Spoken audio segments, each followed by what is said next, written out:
Mask மேனிடமிருந்து ரோஷினிக்கு அழைப்பு வந்தது. அவன் அழைக்கிறான் என்றால் நித்தம் ஏதாவது முக்கியமான விஷயமாகத்தான் இருக்கும் என்று ரோஷினிக்கு தெரியும். எனவே சற்று பயத்துடனே அந்த அழைப்பை ஏற்று போனை காதில் வைத்தாள். எதுக்காக டிரைவர் வேணான்னு சொன்ன? அவனின் கேள்வி சற்று கடினமாகத்தான் ஒலித்தது. அது நான் டாக்ஸிலே போய்க்கிறேன், எதுக்கு டிரைவர்? ஆனா நீ டாக்ஸில போறது எனக்கு பிடிக்கல. இங்க பாருங்க, கோவப்படாதீங்க. இதுக்கு முன்னாடி நான் இந்த மாதிரி பெரிய கார்ல எல்லாம் போய் எனக்கு பழக்கமே இல்ல. அது மட்டும் இல்ல, உங்க கார்ல இருக்க டிரைவர்ஸ் யாருமே என்கிட்ட பேச மாட்டாங்க. அது எனக்கு சுத்தமா பிடிக்கல. எனக்கு எப்பவுமே யாராவது ஒருத்தர் ஜாலியா என்கிட்ட பேசிட்டே வரணும், அதான் பிடிக்கும். அவங்க உன்கிட்ட பேசுறது எனக்கு பிடிக்காது. உனக்கு பேசிக்கிட்டு தான் போகணும்னு தோணுச்சுன்னா அப்போ நாளையிலிருந்து நானே உனக்கு டிரைவரா வரேன். அவன் இப்படி சொல்லவும் அதிர்ந்து போனாள் ரோஷினி. அவள் இதை எதிர்பார்க்கவில்லை. நித்தம் அவன் ஒரு பணக்காரன் என்று அவளுக்கு தெரியும். அப்படிப்பட்ட ஒருவன் தனக்கு டிரைவராக வருகிறானா? இவனுக்கு என்ன பைத்தியம் பிடித்து விட்டதா என்று நினைத்தாள். என்ன அமைதியாயிட்ட? நான் வேணா வரட்டா? இல்ல இல்ல, அதெல்லாம் எதுவும் வேணாம்.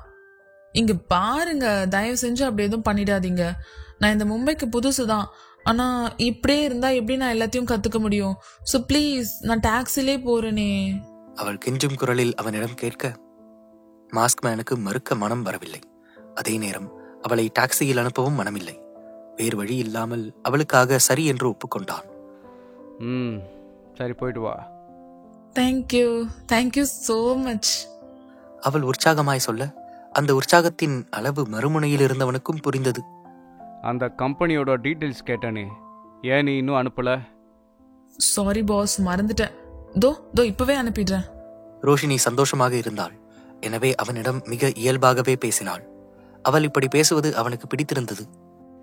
நீ இன்னைக்கு ரொம்ப சந்தோஷமா இருக்கிற போல. இன்னைக்கு நைட் நான் வேணா உன்னை பார்க்க வரவா? அவன் அப்படி கேட்டதும் இவ்வளவு நேரம் ரோஷினியின் முகத்தில் எரிந்து கொண்டிருந்த 1000 வாட்ஸ் பல்ப் அப்படியே ஃபியூஸ் போனது போல் சுருங்கியது. அவன் இங்கு வந்தால் என்ன செய்வான் என்று அவளுக்கு நன்கு தெரியும். தான் ஓவர் எக்ஸைட்மெண்ட் ஆனதால் தான் அவன் இப்படி பேசுகிறான் என்று அவளுக்கு புரிந்தது. தன்னை தானே திட்டி தீர்த்தாள். இல்ல இல்ல, நீங்க எனக்கு வர வேணாம். எனக்கு இன்னும் உடம்பெல்லாம் டயர்டா தான் இருக்கு.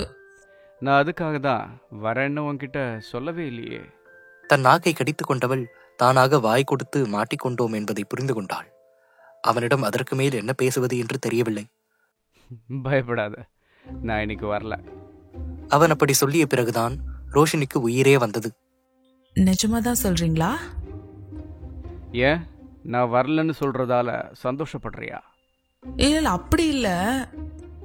ஒரு கண்டிஷன், நான் இன்னைக்கு வரக்கூடாதுன்னா நீ நைட் தூங்கும்போது எனக்கு வீடியோ கால் பண்ண. எதுக்கு? பண்ணுனா பண்ணு. சரி, நான் கால் கட் பண்ணிடவா? அப்படி என்ன அவசரம்? சரி, கட் பண்ணல, சொல்லுங்க. கட் பண்ணிடு. அவன் அப்படி சொல்லவும் ரோஷினிக்கு கடுப்பாக இருந்தது. பற்களை நரநரவென கடித்தாள். நான் கட் பண்றேன்னு சொல்லக்கூடாதான், அவர் கட் பண்ணணும்னு சொல்லணுமா? ஏன் தான் இப்படி நடந்துக்கிறாரோ? அவனை திட்டிக் கொண்டே வந்தாள். திடீரென்று அவன் கேட்ட விஷயம் நினைவில் வந்தது. கம்பெனியின் டீடைல்ஸ் அனுப்பவில்லை என்றால் மீண்டும் திட்டுவான் என நினைத்தவள் கம்பெனியின் டீடைல்ஸ் அவனுக்கு வாட்ஸ்அப் செய்து வைத்தாள். அடுத்த 10வது நிமிடமே அவனிடமிருந்து பதில் வந்தது. எந்த கம்பெனிக்கா போற? ஆமா, என்னாச்சு? அது ஒரு மாதிரியான கம்பெனின்னு நான் கேள்விப்பட்டேன். அந்த கம்பெனியோட ஓனர் ரொம்ப ஸ்ட்ரிக்டான ஆளுன்னு கேள்விப்பட்டிருக்கேன். ஆனா எனக்கு அந்த கம்பெனில தான் வேலை கிடைச்சிருக்கு. சரி, பார்த்து பத்திரமா போயிட்டு வா, ஜாக்கிரதையாரு. அவன் அப்படி சொல்லவும் ரோஷினிக்கு என்னமோ போல் ஆனது. இதுவரை அவளின் குடும்பத்தினரை தவிர யாரும் அவள் மீது அக்கறை காட்டி பேசியதில்லை. இங்கு வந்ததிலிருந்து ரோஹன் தன்னை ஏமாற்றிவிட்டான் என்பதால் தன்னுடைய குடும்பத்தினரை அவள் அதிகமாக மிஸ் செய்தாள். இப்பொழுது மாஸ்க் மேனின் இந்த பேச்சுக்கள் அவள் மனதை தொட ஆரம்பித்தது. Start talent main office. Roshini அந்த பிரபலமான கம்பெனிக்கு முன்னால் வந்து டாக்ஸியில் இறங்கினாள். இதுதான் ஸ்டார்ட் டேலண்ட் என்பதை வெளிப்படுத்தும் விதமாக 30 அடுக்கு மாடி கண்ணாடி கட்டிடமாய் ராஜா போல் எழுந்து நின்றிருந்த அந்த பில்டிங்கின் முகப்பில் வானத்தில் இருக்கும் நட்சத்திரத்தைப் போல தங்க நிறத்தில் ஒரு பெரிய நட்சத்திரம் இருக்க அதை கண்கள் விரிய ஆச்சரியத்துடன் பார்த்தபடியே வந்தாள் ரோஷினி. உள்ளே வந்தவள் அவளுடைய கால் லெட்டரை எடுத்து வரவேற்பறையில் அமர்ந்திருந்த பெண்ணிடம் காட்டினாள். ஓ, நீங்க கிரேட் 2ல செலக்ட் ஆயிருக்கீங்க. ரோஷினிக்கு ஒன்றும் புரியவில்லை. குழப்பத்துடன் அவளையே பார்த்தாள்.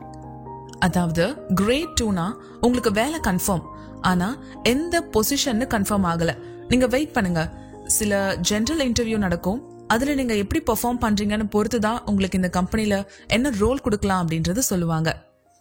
ரிசப்ஷனிஸ்ட் ரோஷினி அமர வேண்டிய இடத்தையும் கை காட்டினாள். எவ்வளவு பெரிய கம்பெனியில் எந்த வேலையாக இருந்தாலும் சரி என்று அவள் அமர்ந்திருக்க, அடுத்த சில நிமிடங்களில் அந்த ஆபீஸ் பரபரப்பாக மாறியது. அவள் சுற்றுமுற்றும் பார்க்க, அங்கு 6 அடி உயரத்தில் டார்க் ப்ளூ நிறத்தில் கோட் சூட் அணிந்தபடி கண்களில் கூலர்ஸுடன் அழகிய ஆண்மகன் ஒருவன் நுழைந்தான். அவனுக்கு அனைவரும் எழுந்து நின்று மரியாதை செலுத்தினார்கள்.